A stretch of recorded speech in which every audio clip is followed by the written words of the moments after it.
Engineer Kajiram Karki Purwanchal campus धरानको campus प्रमुख पदमा कार्यरत छु। यस पूर्वाञ्चल क्याम्पस धरानको कम्प्युटर इन्जिनियरिङ विषयमा अध्ययनरत विद्यार्थीहरूको टिम ट्याक्टोनिकले विभिन्न राष्ट्रिय स्तरका प्राविधिक प्रतियोगिताहरूमा सहभागिता जनाउँदै उल्लेखनीय सफलता हासिल गर्दै आइरहेको छ।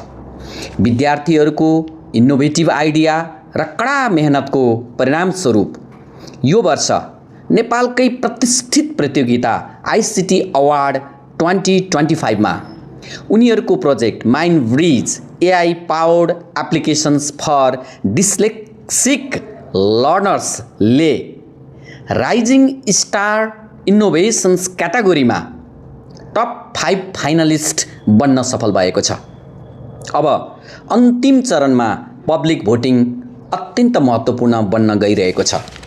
तसर्थ म सम्पूर्ण अध्ययनरत विद्यार्थी, पूर्व विद्यार्थी, अभिभावक, प्राध्यापक, कर्मचारी लगायत समस्त क्याम्पस परिवार समक्ष माइन्ड ब्रिजलाई आफ्नो अमूल्य भोट दिई डिस्लेक्सिया भएका विद्यार्थीहरूको जीवनमा विश्वव्यापी परिवर्तन ल्याउन सहयोग पुर्याइदिनु हुन हार्दिक अनुरोध गर्दछु।